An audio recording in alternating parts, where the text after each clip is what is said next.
So the 2026 Miami Dolphins draft is in the books. We know the ridiculous bounty of 13 selections the Miami Dolphins have added. We also know some of the undrafted rookies who have signed and some who will participate in the rookie camp. The question is, how do we view this haul of 2026 talent? Isaiah Smalls, Miami Herald, Dolphins beat writer, joins us on the Dolphins In-Depth podcast, a podcast provided to you by the Miami Herald. Isaiah, I want your knee-jerk reaction, immediate grade, sight unseen for the 2026 Miami Dolphins rookies.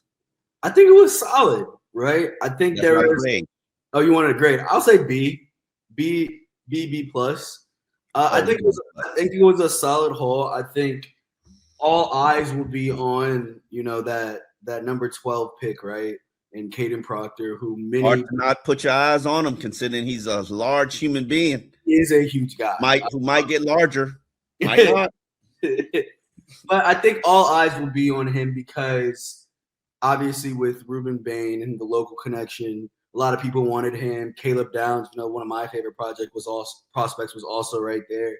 So I'm interested to see, with him how it works out, because if he hits, there's no question. If he hits, like, they have now their two bookend tackles for the future, and like now you can go. You hope that still requires you locking up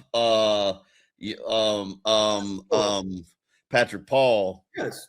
After next season. Yeah. Because after next season, Patrick Paul gonna be like this. I agree. So if he hits, that's great. Jacob Rodriguez obviously will be a big culture guy, but it would be I'd be remiss if I didn't note that Zion Young was also there, who we both love, plays with that dog in him, and he went to the organization that can handle dogs, the Baltimore Ravens, right? So and again, like I know some of the story that I wrote yesterday got some traction on Twitter because people are like, how are you saying that you don't like the Jacob Rodriguez pick? And it's like, first of all, reading comprehension is at an all-time low, because if you read that story, I literally said like he's going to be a good culture guy, but he wasn't an immediate need considering Jordan Brooks and Tyrell Dodson. Obviously, those are guys whose deals expired at the end of last year. In Brooks' case, he wants more money. So there's a lot of trade speculation surrounding Brooks as well. So I understand why people are like, oh, no, it's not.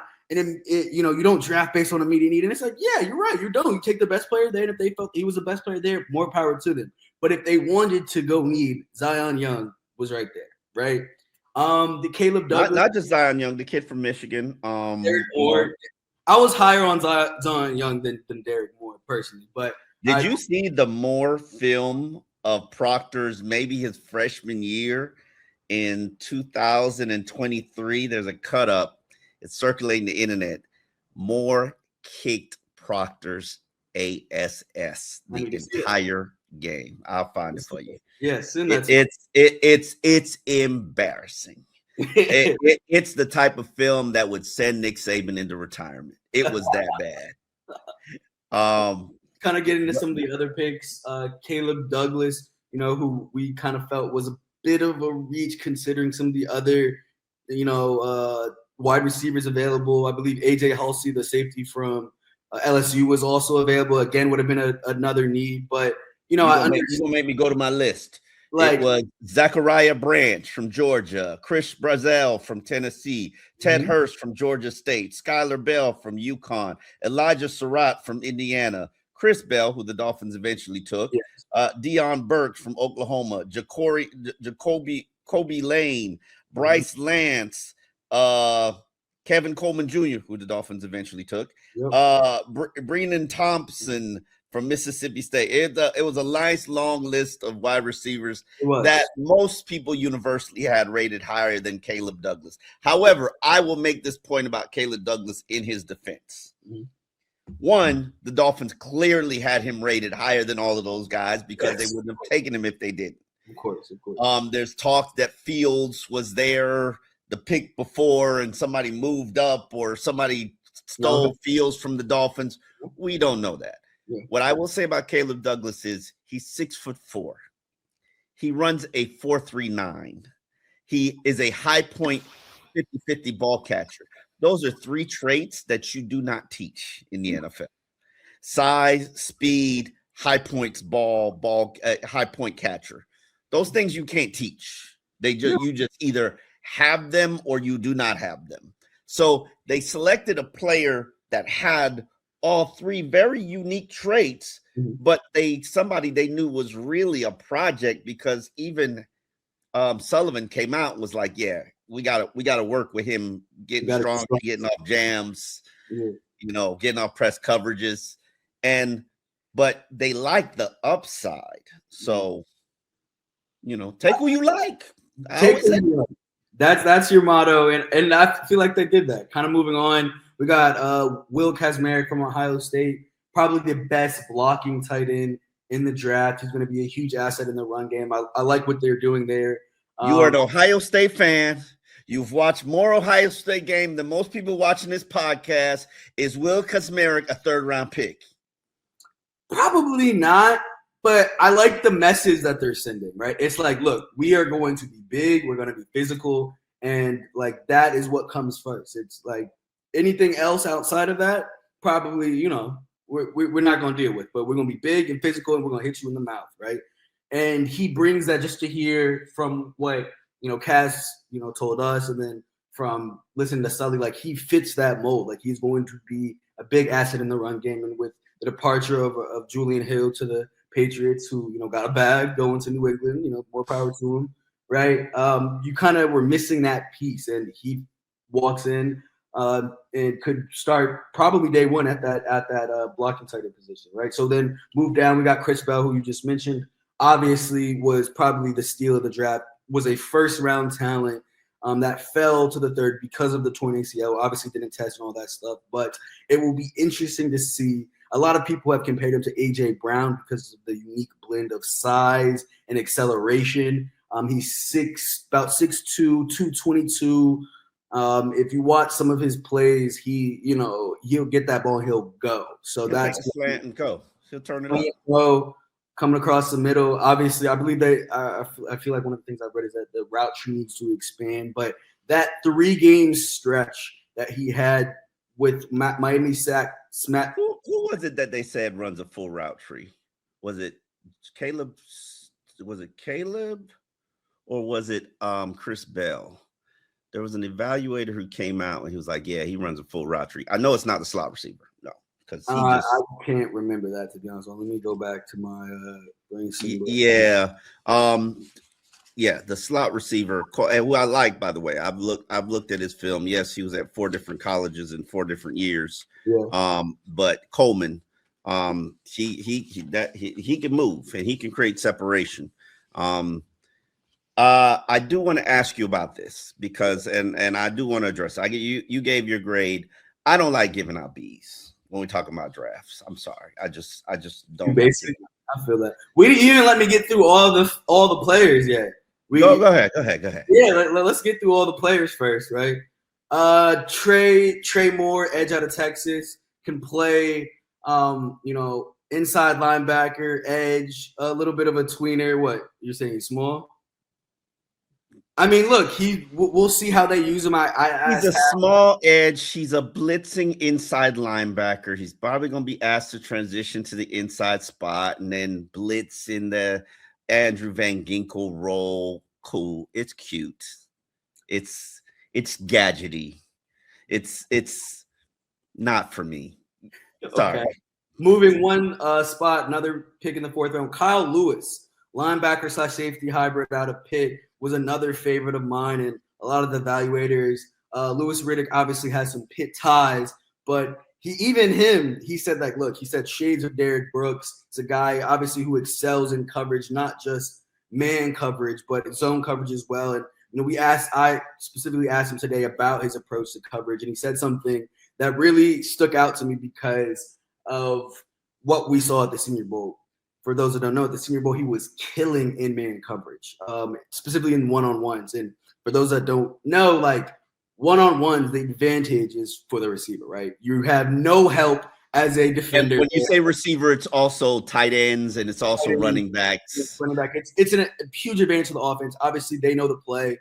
and you have no help as a defender. And a lot of football is about, obviously, man on man, it's mano a mano, but a lot of football is steering guys towards your help, right? And one-on-one, you don't have that. But when I tell you, Kyle Lewis was snagging balls in one-on-ones, taking it back to the house, it was very impressive. It was one of the best collection of one-on-one reps I've ever seen. And so to get him in the 4th round when many believed he was a day 2 pick, to me, it's a huge seal, could come in.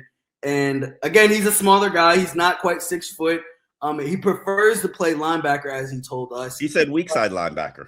Yes. And as I mentioned, Louis Riddick is obviously a big fan of him. Didn't he say he was a high school safety? Yes, he was a high school safety who made the transition into linebacker in college, right? Another guy who stayed at Pitt for his entire duration. I don't know. I think players don't come out early, by the way, just so you know. What I'm talking about in the world of the transfer portal. My bad. And as NIL becomes more and more of a commonplace, I'm realizing that I'm kind of a fan of guys that stay for if you're gonna stay for the 4 years or maybe transfer once or twice. I'm no shade to Kevin Coleman, and I can't wait. This sounds like a lot of shade to Kevin Coleman. Let me finish. I cannot wait to talk to him about the decision to transfer as many times as he did. Because 4 years, 4 years, 4 schools.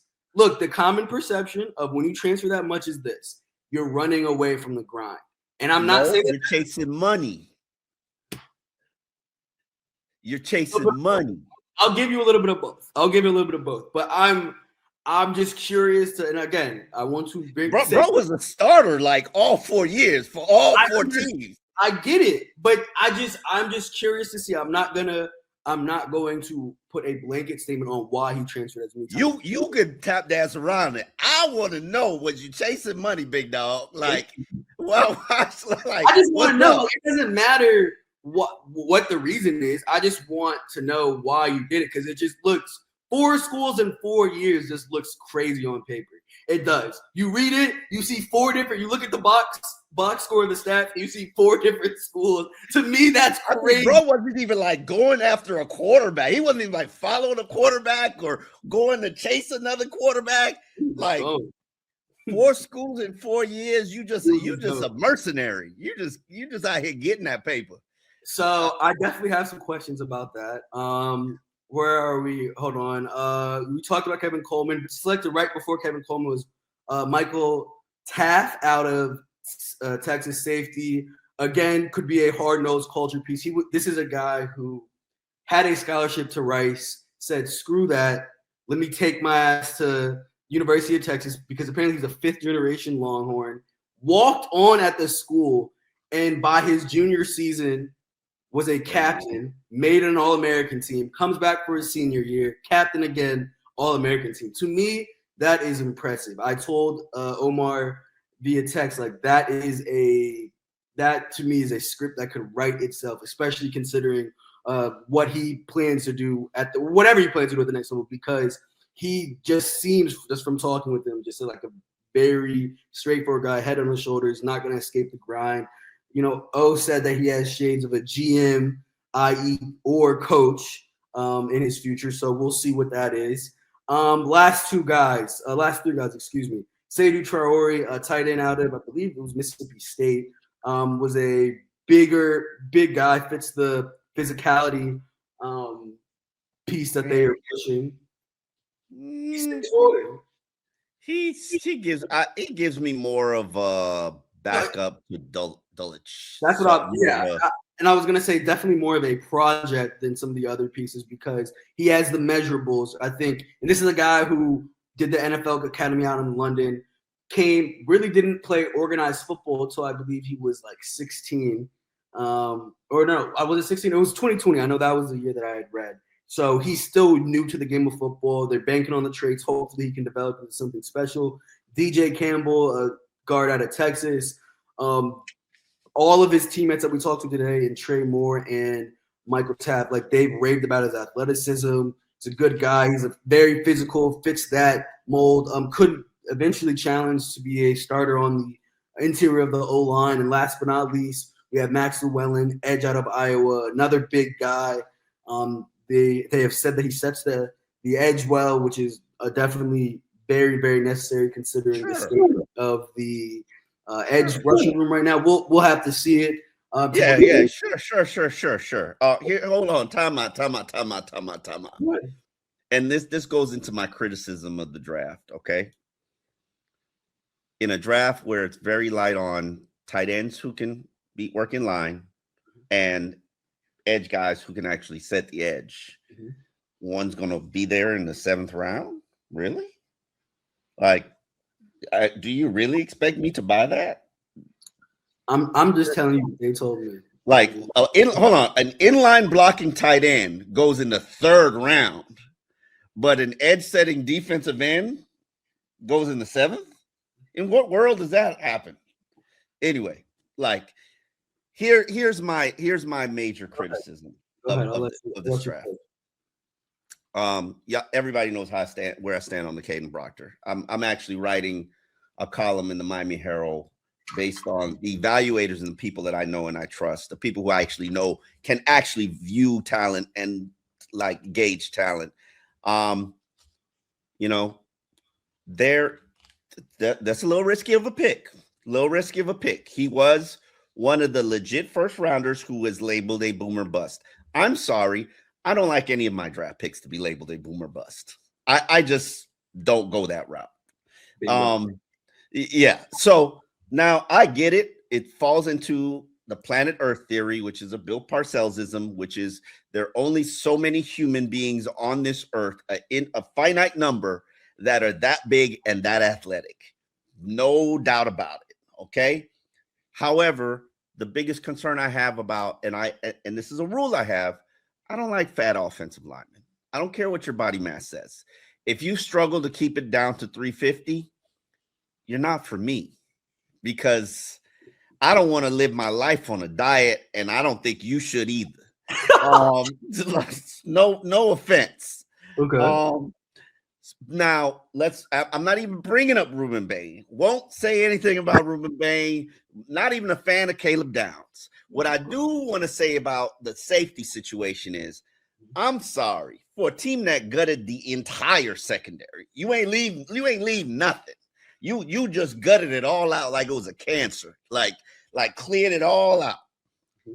You got one cornerback and one safety, and you waited until the 5th round for the safety, and then got a guy who is 190 pounds, try hard, former walk-on.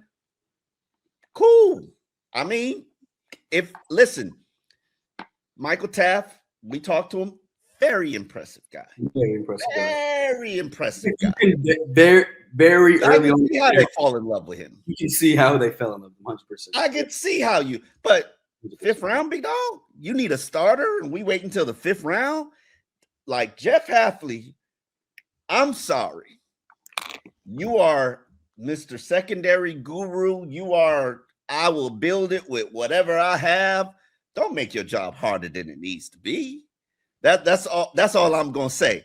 But they like the guys they have, according to Hafley. You can't even name the guys you have. Don't do me like that. I will quiz you on the people you have, and I promise you will not do well. Like, don't let's not go there. Like, I'm glad they asked the question. We asked the question about the quarterback. You couldn't name Cam Miller. Y'all couldn't name him, our 3rd quarterback. Who is your 3rd quarterback? If I would have asked you the name, y'all would have failed. But you like him. Don't do that. Don't do that. Let's not do that. So that falls into my second guess special as well. You had 13 picks, big dog. Y'all should have drafted a quarterback.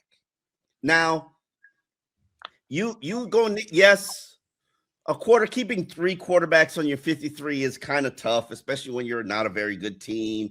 You probably feel like you want to keep one on the practice squad. Okay, maybe you could poach a guy after and develop him. Cool. No problem. We've seen in 2024 what happens to a team that only has 2 quarterbacks. It was a disaster because the quarterback was trash and trash play. You don't know if you got good play. Let's be real about it. And I feel as if instead of taking Kevin Coleman Jr., they should have taken the North Dakota quarterback who went the immediate pick after, and then they drafted a tight end. Cole Payton? Yeah, Cole Payton, yes. And you could have, okay, you might have lost your slot receiver return specialist, but you could have, he probably would have been there when you drafted the tight end, international tight end. And let's be real about it. My biggest criticism about this draft is the international tight end. Whereas I know he was at the draft party, but was he really going to be drafted? I mean, like, yeah. Okay. Was he? Also, none of the second guess special. I don't know much about your Texas offensive lineman, DJ Campbell. 43 starts at Texas. That's one hell of a list. What I will tell you is, I know Texas is paying big dollars. But if you're making 43 starts on the college level, you coming out to draft earlier, and you're not going 6th round. So, we will. It's not like he's got tremendous amount of competition, because all he's really got to do is beat out Jonas Savaiinaea, which I don't know if that's going to be very hard to do or not. Like, we just, what am I telling a lie? You see making a face over there. I'm begging for the sake of the mental health of Dolphins fans across the world. I'm banking on Jonas Savaiinaea having a huge leap into his sophomore year, similar to what we saw in Patrick Paul, similar to what we see in a lot of players that take. Patrick Paul only had like 300 snaps. He didn't get many opportunities to go out there, and when he was out there, he did all right, and he had little spurts and moments of struggle. Yeah. Jonas struggled every game, except for maybe like 2 or 3. Mm-hmm. Let's be real about it. And if there was a legit competition on this team, he would have been pulled. That's fair. That's fair. Yeah, you're right about that one for sure. Because Liam Eichenberg is back, and they were like vying for like. Liam Eichenberg would have kicked his butt, and that just says all you need to know about, but Jonah's got a whole lot of growth. But my issue is they should have drafted an offensive guard earlier.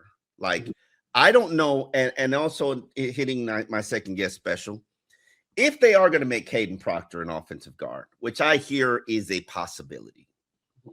And I understand why it would be viewed as a possibility, even though I think that's crazy considering he's 6'7", 350-pound guard.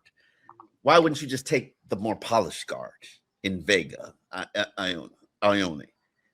But, position value, tackles are more valuable than guards. I get it. But the Ravens took Vega, and I'm pretty sure he's gonna be a immediate butt kicker. That's just how they do.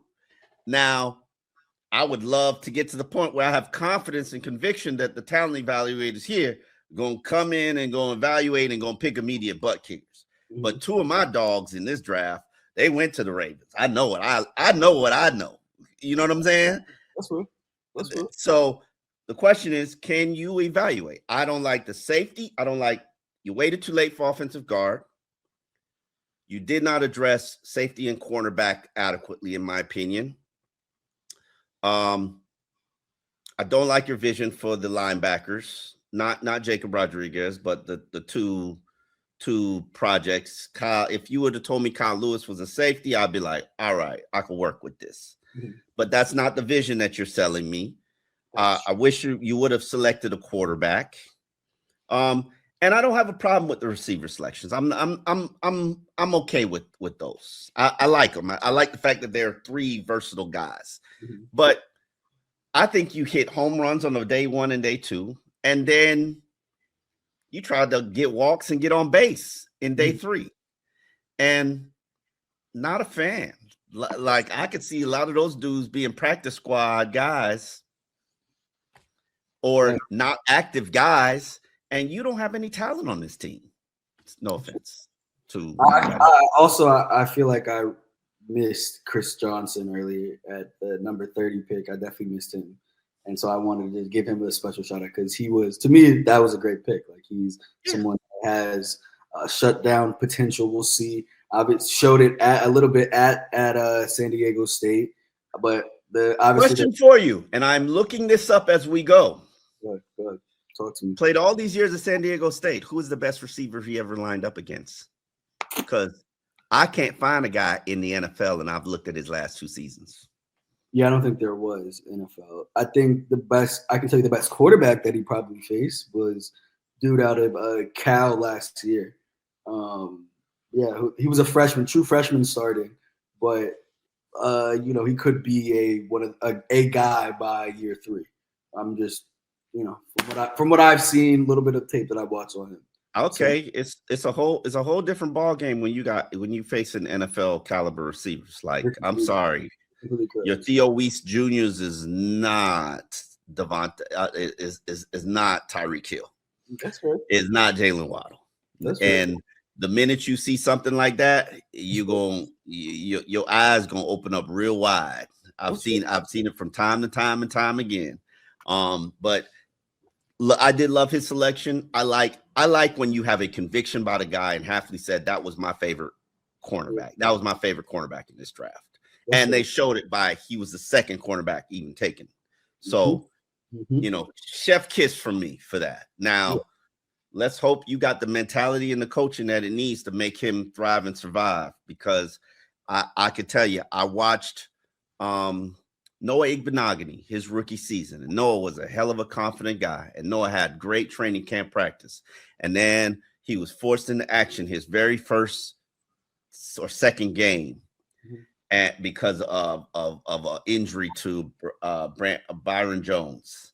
And Russell Wilson picked on him and cooked him the entire game. And he is responsible for that loss in the fourth quarter. And I had never seen the same Noah Igbenogany ever since. That's fair.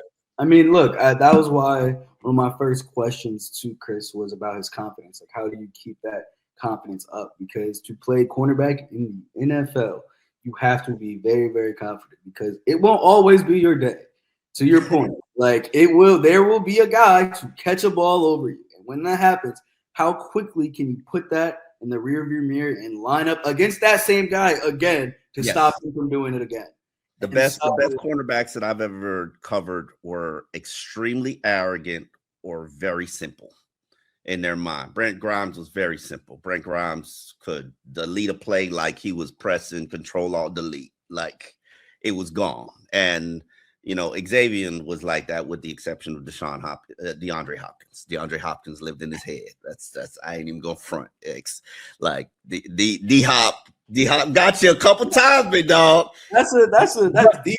That's one of them ones. That's a few. But Xavier always wanted him one-on-one. Like he always wanted to go at it again. So as he should. To me, I had a conversation with a friend last night about this. Like, if you feel like you are one of the best at your respective position, whether it's on the field, in the studio, on the key, like whatever you feel like you're the best is, you have to pop your stuff because no one else is gonna pop it for you. And if you feel like you're the best cornerback to go one-on-one with DeAndre Hopkins, you should not only say that, you should seek out that matchup to prove to yourself, to others, that you are who you say you are. I have no issue with that. It's kind of like when people say, when people try to tell me that Steph Curry is the greatest player to ever touch a basketball. I'm not mad at that because I feel like Steph Curry should feel like he's the greatest player to ever touch a basketball. Greatest shooter.